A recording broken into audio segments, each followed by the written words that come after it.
como ya les he mencionado anteriormente, vamos a hacer un pequeño repaso donde nosotros guardamos los documentos. Podemos guardarlos en carpetas simples, que son los files, en carpetas clasificadoras o lo que es un maletín de documentos también, ¿no? Ya tiene con separaciones para guardar cada uno de los documentos, tiene bastantes compartimientos y de esta manera podemos clasificar los documentos de una manera más fácil. Las carpetas colgantes, digámoslo así, cuando los colocamos en las gavetas y tienen sus separaciones también. Las carpetas archivadoras o archivos de palanca, ¿ya? Que tienen ahí para poder guardar los documentos, se suele hacer perforaciones en las hojas y se va archivando de acuerdo a la documentación. Y finalmente las cajas de archivos que se utilizan para los documentos dentro de un archivo definitivo, es decir, el que ya no se utiliza prácticamente. ¿Sí? Esto ya lo hemos visto, ¿cierto? Esto está claro. De esto también yo pongo en el examen, de repente les pondré una figura, de repente una definición y ustedes me dirán cuál de estas es. Ya, depende qué se me ocurra en la noche, cuando haga el examen. Ahora, un archivo informático de datos. ¿Cómo procesamos ciertos datos? Antes se utilizaba bastante lo que era el fax, ¿cierto? ¿Qué era el fax? El fax nos ayudaba a transmitir información escrita a través de una red telefónica. Era de uso empresarial y cada vez menor está siendo sustituido por envío de documentos a través de correo electrónico. Antiguamente no había pues un correo electrónico para mandar documentos y se utilizaba el famoso chasqui para que para que lleve las cartas, documentos y todo lo demás. O se enviaba por cartas en los medios de transporte hasta que apareció el fax. El fax colocaban la hoja como ven en esta parte de acá, así como para la impresora, y marcabas el número a donde querías que vaya, ¿no? La otra empresa también tenía que tener su fax y llegaba y recepcionaba el documento. Era como una copia, era como el email antiguo que existía. Yo les pregunto, ¿ahora utilizarán el fax o ya no será necesario? Ya no, pero...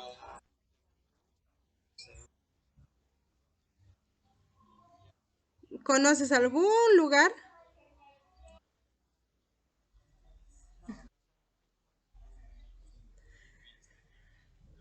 En los lugares alejados, de repente donde no hay internet a la perfección, ahí de repente lo usan.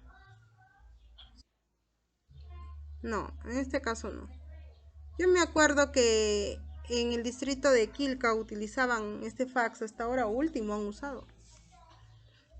Cuando no tenían muy buena conexión de internet utilizaban el fax. Ahora ya supongo que ya no lo usan. Y hay otros sitios donde he visto más fax. He visto también en los despachos de los abogados en Arequipa por la calle Colón. La mayoría tenía su fax. Ahora ya no creo, ya estarán descartados. Otro archivo informático, la impresora, para tener documentos, ¿no? Para sacar documentos, por ejemplo, de internet, llegar, imprimir. Ya esto ya lo conocemos perfectamente. El módem, que es para tener la transmisión de datos y una buena conexión a internet. El escáner, cuando nosotros queremos digitalizar nuestros datos y no tener que estar tipeando, no estar tomándole una foto que si sale con buena resolución o no, se coloca en el escáner. El escáner también muchos lo están reemplazando por lo que es de repente las fotos. Profesora, para escanear demora, hay que poner y hasta que siga su proceso, hoja por hoja. Mejor pongo una hoja y empiezo con mi celular en orden, ¿no? A tomar las fotos.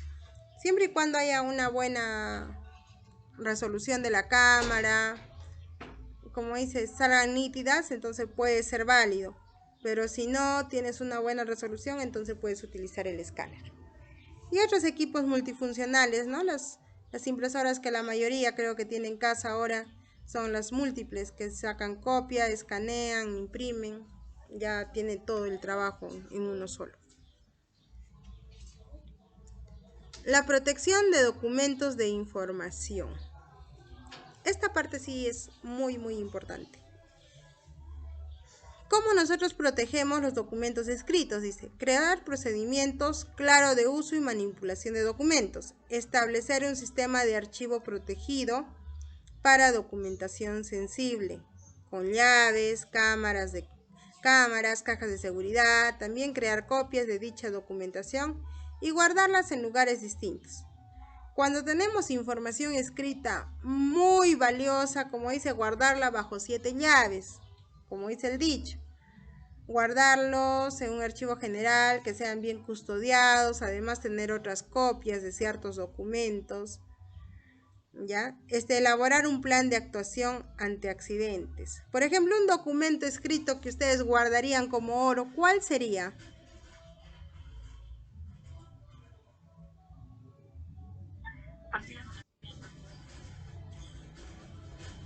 ¿Por qué?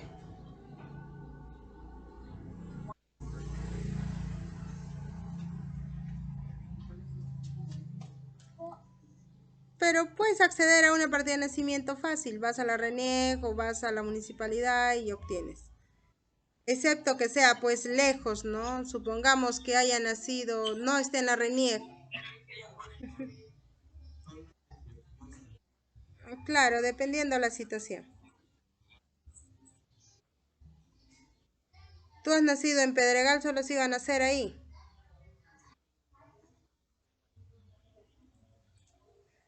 Como yo me he ido a nacer solo a Arequipa. Muy bien. Bien, entonces hay documentos que sí deben guardarlos bajo 7 llaves. Por ejemplo, yo les digo, ¿no? La tesis. Cuando estamos haciendo nuestra tesis. Imagínate, se te pierde el avance de la tesis, volver a empezar. No, ese es antes de presentarla. Los borradores, en todo caso.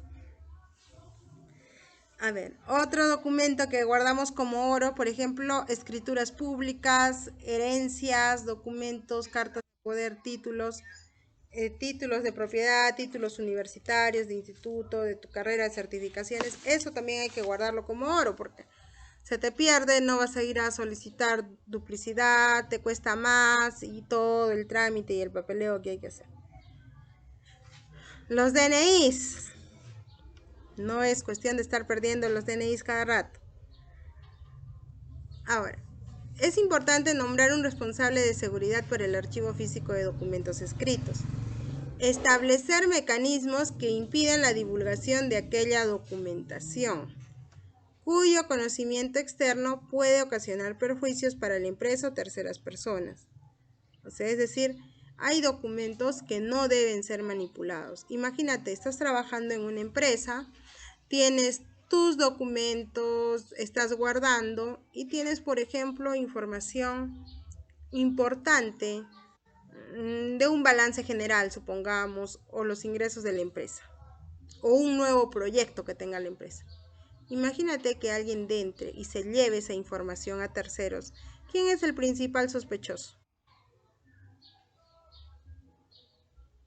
Tú como trabajador, o de repente no, tú vas y te encuentras con tu compañero y le dices, te cuento que en mi empresa vamos a lanzar un proyecto que va a ser un boom, y tu compañero está trabajando en otra empresa y se roba tu idea. Listo, fuiste.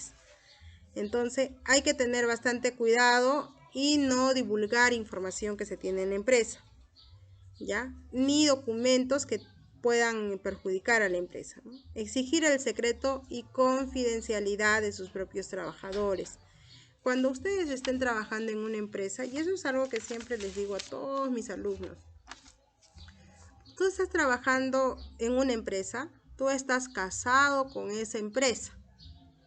No tienes por qué traicionar esa confianza y decir de repente, empezar a hablar, ¿no? Que la empresa tiene esto, que hace esto, que no hace esto, que lo bueno, lo malo. Todo lo que sucede dentro de la empresa queda entre cuatro paredes, entre tú y los trabajadores.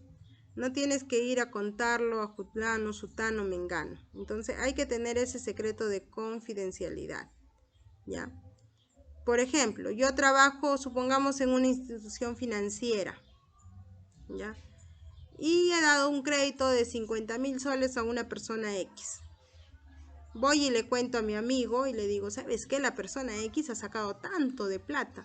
Está con plata, ¿qué ir a hacer? Seguro que va a hacer esto, se va a gastar, ¿qué ir a hacer? Empiezan ustedes a hablar. Y eso está mal. Entonces hay que tener siempre cuidado y ética profesional. La ética profesional es el secreto y la confidencialidad de todos los trabajadores de la empresa, ¿ya? Entonces, lo que sucede dentro de la empresa queda ahí. No tengo por qué divulgar, ni mucho menos estar discutiendo ese tema o tal vez pasando información, ¿cierto? Ahora, los documentos electrónicos. Cuando hay documentos electrónicos, las medidas de protección son igual que las anteriores, pero hay que tener bastante cuidado y sobre todo sacar copias de seguridad para evitar de repente que haya pérdidas de documentos, ¿no? Tenerlo, por ejemplo, en 2 o 3 computadoras, porque si se malogra una, ya me queda la otra. No creo que se malogren las 3 juntas, ¿cierto? Ahora, establecer accesos restringidos a los equipos con usuarios, contraseñas para cada uno de los trabajadores. Evitar de repente modificar los datos sin autorización. Instalar en cada equipo informático un antivirus o un firewall que evite el acceso externo al equipo, ¿ya? Siempre los antivirus, ¿no? Que son los famosos hackers. Ahora el correo electrónico puede establecer un programa de cifrado y encriptado que evite la intrusión y lectura de parte de usuarios externos, ¿ya? Esos son cómo proteger, por ejemplo, ese tipo de información. Y por último, la ley de protección de datos. Esta ley de protección de datos personales está regulada por la Ley Orgánica de 1999, la protección de datos de carácter personal, que son las famosas LOP.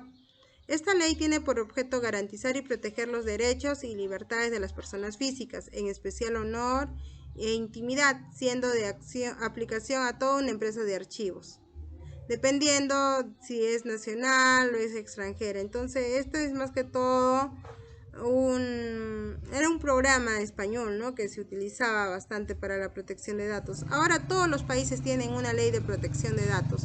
Incluso en Perú tenemos nuestra protección de datos. Le sacaría la ley, pero ya el tiempo no nos alcanza, ¿no? Entonces hay que tener bastante cuidado con la protección de datos.